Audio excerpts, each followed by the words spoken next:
Hey everyone, Ernie Tech here, and let's talk about a movie called Alphaville. Now, Alphaville is 1965, Jean-Luc Godard. It is a French movie, subtitled in English for guys like me who can't speak French and can barely speak English most of the time. And it is a dystopian future tale of computers running the world. It seems to be sort of the beginning of this whole genre, where the computer is the evil baddie, and it's trying its best to take over the world. The difference between this movie and, let's say, a Colossus: The Forbidden Project is pretty straightforward. In this movie here, the computer, which is called Alpha 60, is designed to rule society, whereas Colossus, it was unintended consequences. So there's the difference. I won't get into the details of this because it's really an art movie. It's a film noir. It's something to behold. I really enjoyed just watching it, the look of it. Some of the topics, some of the tropes were a little bit hard to quite understand. For instance, Alphaville really looks like Paris in the 60s. The people in Alphaville may have come from other planets, other countries that were on different planets, and it's impossible for me to tell exactly what the background is. But the background about the computer is really clear. So let's talk about that a little bit. All right, the Alpha 60. So what the purpose of the Alpha 60 was to run society. And the reason for it was to remove any vestige of illogic. So emotions, individuality, love, all those things are to be shunned and eliminated. And if you are not on board with that and you display these things, you can get yourself killed. So there was an American actor, and I forget what his name was. I should have written it down. But he played a recurring character in France called Lemmy Caution. And Lemmy Caution was sort of a secret agent guy. He was similar to Danger Man or Secret Agent Man or whatever they called it, Patrick McGowan over in Britain in the 60s. So he had a couple of different shows or different movies or whatever the case is. And in this thing here, he is a secret agent whose mission is to bring down Alpha 60. He's posing as a journalist, and he hooks up with the daughter of the guy that created Alpha 60, and between the two of them, they go through the process of shutting the thing down by giving it the usual poison pill, a question that it can't answer, which to me is something that is so overused in early science fiction, especially with computers. It's just not even funny. The real Alpha 60 is a Gamma 60 from Bull. Now, this is the name of the company at the time. I cannot pronounce this, so I won't try because it wouldn't be right. But it's an actual Gamma 60. See, I get them mixed up. A Gamma 60 mainframe that was installed at the electricity board in Paris. And what I find interesting is this. In Colossus: The Forbidden Project, they didn't really get a lot of help in building the sets. I don't think IBM wanted anything to do with it because it was a negative connotation of the computer system. Why would you want to have a movie that essentially makes your product the enemy? But over in France in this period, apparently Gamma 60 was highlighted and it was part of the set and they didn't have a problem with it, so who knows why. But Gamma 60 was Alpha 60, and Alpha 60 by all intents and purposes was a really evil computer. Now, I just want to do a little bit of pontification here. Just bear with me real fast. What I found was similarities, or really not just similarities, some real parallels to East Germany in the 60s. And in the 60s, you had, the authoritarian state that was headed at the time by First Secretary Walter Ulbricht. Now, I don't know whether or not he had pictures himself all over the place. I know later on Erich Honecker did in the 70s. But East Berlin seemed to have been sort of an image that seems to pervade this movie. This felt like East Berlin, even though it's Alphaville and it was a whole different, but it just... I could feel the DDR or the GDR in this movie. And one of the reasons why I say that is because I'm aging myself. In 2023, I was over in Berlin, and I've been to Berlin, Germany more than once, but this time I happened to decide to go over to the Stasi Museum, which is, more east of than Mitte, in the center of Berlin. You'd get I think it was the U5 or the U6. I think it was the U5. Yeah, it was. And you go over to Magdalena Strasse, which is my terrible German. I speak silly German, like I have the worst accent, so I'll even try.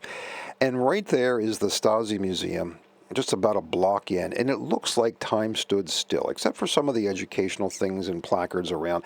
You go into the Stasi Museum, and it is just like it was 1972.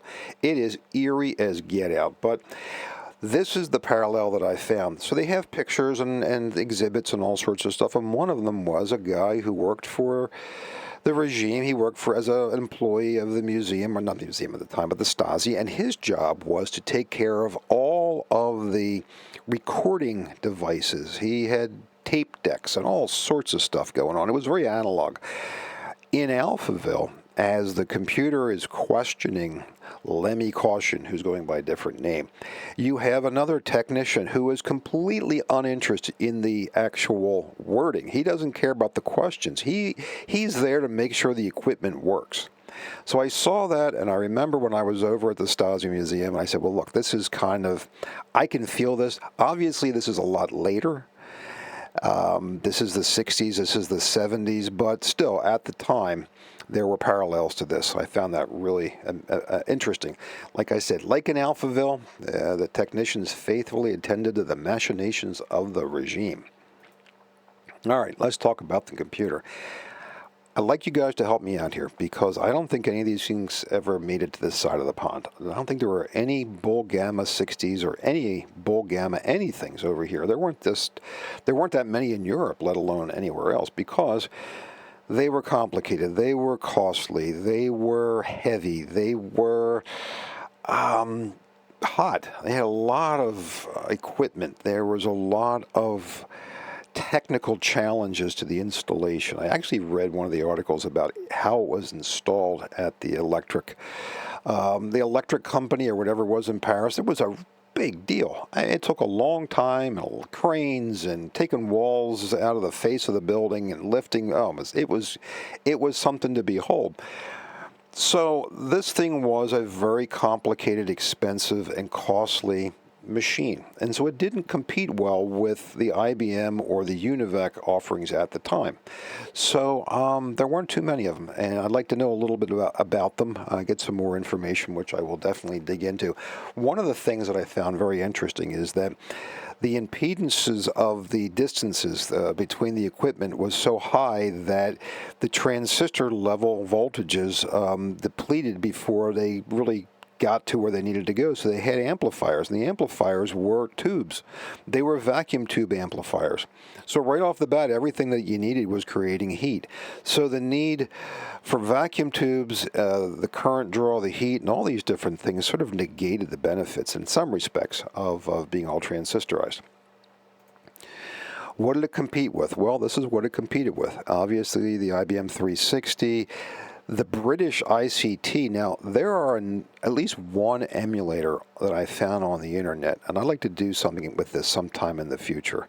It has a very interesting architecture. It had delayed line memory with tanks of something or other. It was really cool. The UNIVAC, obviously. Now, in Europe, you had Philips and Siemens, but in the United States, you had Control Data, UNIVAC, and IBM. So there was kind of a divide between the two systems. I guess the divide really was because of the cost of transport. If you build a piece of equipment here and you're transporting it over there and vice versa, you add quite a bit of money to the whole process. And as importantly, the people to support it aren't here, unless you have a franchise or something. So there was definitely a distance equation when it came to market penetration with this stuff. So what was it here? How did you compare to what we know the best? Well, again, I'm not an expert, and I depend on you guys to help me out here, but one of the things was this parallelism. And the parallelism simply meant that it had a very efficient way of handling its tasks, of handling its chores. The other thing it had was apparently there was enough intelligence in most of the peripherals that the peripherals didn't need as much attention from the CPU to finish their task or to get the attention of the CPU. If the attention of the CPU was not available, it didn't wait as long as, let's say, in the IBM environment. Okay, apparently that's important if you are putting a lot of throughput through. So the bottom line was it was ahead of its time. The machine, the Gamma 60, was ahead of its time, never made it over to this side of the pond, and only had about 20 or 30 at most installations over on that side of the pond. But this is interesting right here. See where it says Alpha 60? So what the production crew did of Alphaville, they put little stickers on stuff. They put stickers all over the installation at the electric company in Paris, electric board, whatever it was called, so that it looked like the antagonist Alpha 60 sentient control everybody computer, when in actuality it was a Gamma 60. That's what it looked like. Now, that is at SNCF, and if I recall, SNCF is the transit agency, the rail system over in Paris. You have the RTR and SNCF, perhaps at the time that's what it was called. What it did there for them, I'm not sure. You had timetables for the railroad, you had all sorts of business needs, payroll, and so on. But this is what it looked like. And you can see if you look closely, there is this unique little logo that that Bull Systems had, which was sort of wispy and very, very cool. But what the production company did, and this is not the location of the production, but at the electric board, they would put stickers on things so it looked like it was Alpha 60. But that, I think, tells you a lot about why this was not that successful. So if all of these racks here are transistor logic, and even if they are repeated over and over and over for the size of the equipment, you still have a tremendous amount of heat being generated. You have a tremendous amount of current being drawn. You have the potential for massive breakdowns. All of these people had to be on top of this. You see, it looks like an old Tektronix scope here. This was a high-maintenance environment. I would argue it was a higher maintenance environment than the IBM environment, so I think we're relatively high maintenance too. But this was advanced, multi-threaded computer, and the first to feature an architecture specifically designed for parallelism, more throughput, more ability to do tasks upon tasks, and again, as I read pretty diligently, the equipment itself had a certain amount of intelligence, very limited, but it could handle things on its own for a brief period before the CPU was available, and that was apparently a pretty big deal. That's what it looked like. Really, not a whole lot more to say. Didn't have any kind of CRTs at the time. Looks like a really weird typewriter, not the Selectrix later of the 70s, but it had its place at the time. There's no doubt about the Gamma 60. All right, so let's stop here for a second. Don't look at this, and I'll tell you why. Because if you're going to watch the movie, you don't want to see this. This is the this is the spoiler. Okay, spoiler alert right here. Stop the video if you want to watch the movie. Otherwise, I'll let you know. All right, what defeated Alpha 60? And this is just my insane opinion. It always occurred to me that the easy way out for a writer to get out of the conundrum of how you defeat a all-knowing,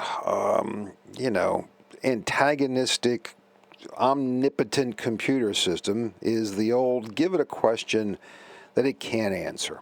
And it'll sit there and chew on it, and everything else will be ignored, and then you can go about your life. They tried it in Colossus, the Forbin project. Unfortunately, that was not the way in which the computer was brought down. I like Colossus because the computer wasn't brought down. But if you recall in Colossus, two of the technicians or engineers or scientists gave Colossus some kind of a task that it was supposed to chew on in exclusivity of everything else. The computer said, oh, I know what you're doing, and you're going to get yourself shot, and so it was. In this case here, because the computer was intentionally designed to weed out illogic in the society of Alphaville, was never intended to answer questions about things that were on their own illogical. And poetry can be illogical. Emotions can be illogical. What else does that sound like? It sounds a little like Star Trek episode. So this whole notion that emotions bring down computer systems, that is their Achilles heel, I think is it's an overwrought solution to a problem. But that's what happened here. So Lemmy Caution provides a task or a question or something to Alpha 60 that Alpha 60 becomes completely overwhelmed with, and it can't deal with everything at the same time while it's working on this, and that having to do with the interpretation of a certain amount of poetry or poetry in general. And the next thing you know, the entire population of Alphaville is just falling all over themselves. They're adrift. The computer is busy and has forgotten to do its job, and that is to run roughshod over society, and that's pretty much how it concludes. Alphaville. I thought it was a great movie, really an art movie, film noir, something that got my attention and held it at least for the hour and 45 minutes that it played. I'll probably watch it again soon, but really interesting with the Gamma 60 from Bull Systems over in France. All right. I thought you'd enjoy that for some fun. If you would subscribe, I would appreciate it. All the comments continue to be inspirational, and I really enjoy them. And anyway, that's it. So talk to you later. Bye for now.